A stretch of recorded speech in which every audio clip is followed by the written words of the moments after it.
오늘도 하나님의 사랑이 마음에 충만하시기 바라겠습니다. 오늘 말씀은 출애굽기 40장 34절에서 38절입니다.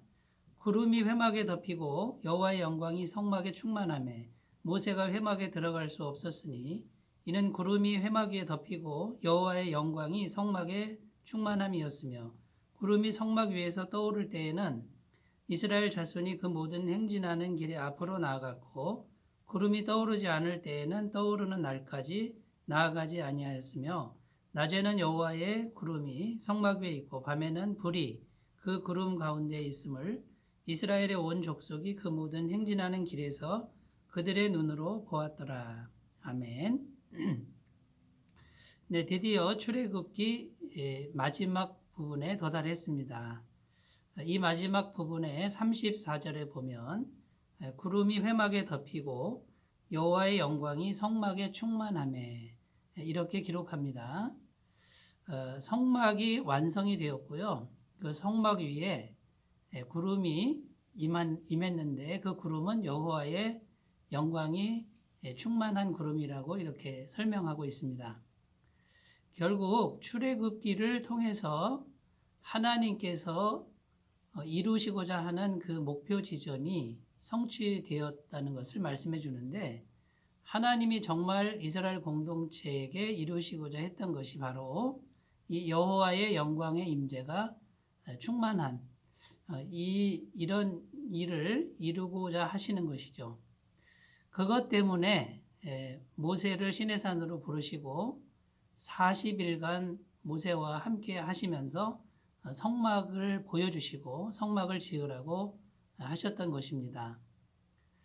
결국은 눈에 보이는 성막을 짓는 거지만 하나님의 목적은 그 성막을 통해서 하나님이 친히 이스라엘 백성 가운데 충만하게 임재하는 것, 이것이 하나님의 간절한 바람이고 하나님의 목표라고 할 수 있습니다. 그리고 그 성막이 이제 제대로 잘 건축되었다라고 하는 그런 하나님의 인정, 하나님의 인준이죠. 그것을 구름이 임재하시고 또 여호와의 영광이 임재하는 것으로 보여주시는 것입니다. 그러니까 우리가 신앙생활 할 때에 궁극적인 목표 지점을 어디다 두어야 되는지가 오늘 말씀은 명확하게 보여주고 있습니다. 결국은 눈에 보이는 어떤 건물을 짓는 것보다도 그 건물을 통해서 하나님의 영광이 함께하는 것입니다. 임재하시는 것이죠. 하나님의 영광이 우리 심령 가운데 충만하게 임재하는 것, 우리 공동체 가운데 충만하게 임재하는 그 지점까지 가는 것이 하나님의 목표 지점이고 바람이라는 것을 기억하시고, 우리가 이것을 영적 목표로 설정해서 열심히 노력해야 될 줄로 믿습니다. 자, 오늘 말씀을 통해서 우리가 첫 번째 영적 의미를 찾아봐야 되는데, 이 하나님의 임재의 의미가 뭐냐라는 거예요. 첫 번째는 하나님이 기뻐하셨다라는 것입니다. 하나님이 기뻐하시니까 하나님이 영광으로 충만하게 임재하시는 것이죠. 하나님이 기뻐하시지 않는 곳에 임하실 리가 없습니다. 자, 두 번째는 하나님의 동행을 약속하시는 것입니다.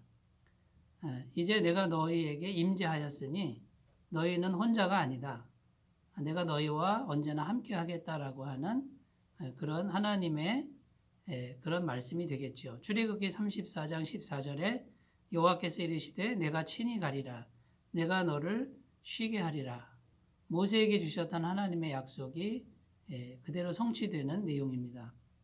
세 번째는 하나님께서 보호하시겠다라는 것입니다. 하나님의 영광의 임재가 있으니 하나님이 함께 하시는 것이고, 하나님이 함께 하시니 어떤 대적도 또 어떤 위험도 다 막아주시겠다는 뜻입니다. 신명기 29장 5절 말씀, 주께서 40년 동안 너희를 광야에서 인도하였거니와 너희 몸에 옷이 낡아지지 아니하였고 너희 발에 신이 헤어지지 아니하였으며, 하나님의 보호하심 또 하나님의 돌보심의 약속의 말씀입니다. 네 번째는 하나님께서 승리케 하신다라는 것이죠. 출애굽기 34장 10절 11절 말씀입니다. 여호와께서 이르시되 보라 내가 언약을 세우리니 곧 내가 아직 온 땅 아무 국민에게도 행하지 아니한 이적을 너희 전체 백성 앞에 행할 것이라. 내가 머무는 나라 백성이 다 여호와의 행하심을 보리니 내가 너를 위하여 행할 일이 두려운 것임이니라. 하나님께서 하나님의 능력으로 기적을 보이셔서 온 세상이 두려워하도록 하시겠다는 약속의 말씀입니다. 자, 첫 번째 하나님의 임재의 의미를 살펴보았고요. 자, 크게 두 번째입니다. 하나님께서 이렇게 영광이 충만한 가운데 임재한 그 임재의 의미가 뭐냐면 말씀대로 만들어졌다라는 것입니다.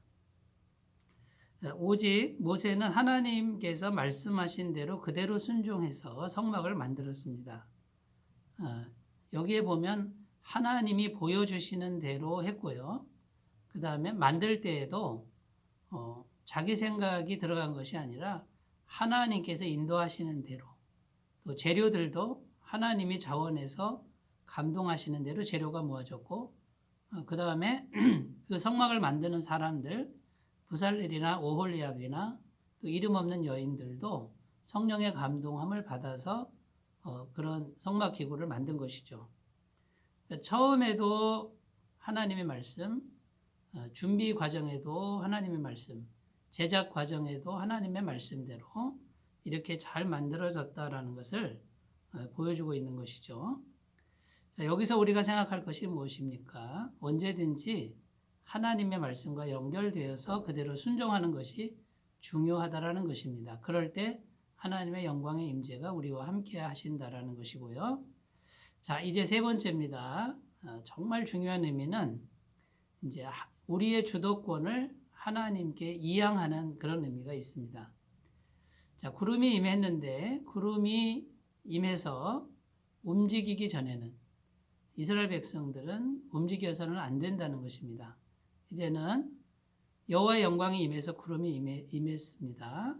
그러면 이제 우리의 삶의 주도권은 그 구름에게 넘어갔는데 그 구름은 하나님을 의미하는 것이죠.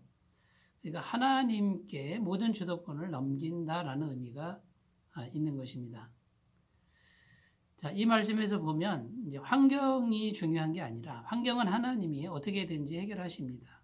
광야에서도 만나를 먹이시고 생수를 먹이시고 만나, 메추라기, 고기도 먹이십니다. 결국은 하나님이 원하시는 건 환경의 문제가 아니라 우리 마음 속에 자신을 내려놓고 자신의 주도권을 하나님께 맡기는 일이 필요하다는 것이고 이것을 위해서 하나님이 계속해서 지금도 일하고 계신다라는 것입니다. 이스라엘 백성들 목동들 이야기가 재미있는데요.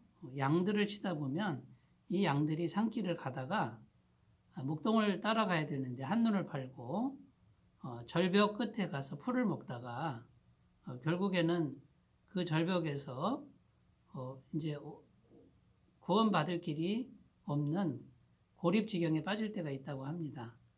이때 목자가 금방 구원해 주지 않는다는 것이죠. 만약에 밧줄이나 또 지팡이로 양들을 구원하려고 하면요, 이 양들이 그 목자의 구원의 손길을 거부한다는 거예요. 놀래서 자기를 잡아 가두려는 줄 알고 거부하다가 낭떠러지로 떨어진다라고 합니다. 이때 목자는 어떻게 하냐면 완전히 지치고 굶주려서 힘이 하나도 남지 않을 때까지 기다렸다가 그때에서야 밧줄이나 지팡이로 구원해낸다고 합니다. 결국은 이 양들의 문제가 뭐냐면 구원의 길은 하나님께 언제든지 있는데 자기 힘이 남아있어가지고 구원의 손길을 뿌리친다는 것이죠. 그런데 구원자이신 하나님은 우리가 완전히 지쳐 쓰러질 때까지 가만히 계시다가 두 손 두 발 다 들 때 구원해 주신다라는 그런 섭리가 있습니다. 자, 우리의 주도권을 스스로 빨리 주님께 이양하는 것이 참된 복이라는 말씀입니다. 자, 출애굽기 마지막 부분에서 성막이 완성되었고 말씀대로 완성되고 하나님의 영광이 충만했다라고 하는 이 목표 지점을 향해서 우리 함께 나아가시기를 바라겠습니다. 기도합니다. 하나님 아버지, 드디어 출애굽기 말씀을 통해서 하나님이 원하시는 것이 이루어졌습니다. 성막이 말씀대로 잘 건축되었고 거기에 여호와의 영광이 충만했습니다. 말씀대로 살아가는 우리가 되게 하시고 여호와의 영광이 충만한 우리 심령이 되게 하여 주옵소서. 예수님의 이름으로 기도드립니다. 아멘. 오늘도 주님과 동행하시는 복된 날 되시기 바라겠습니다. 감사합니다.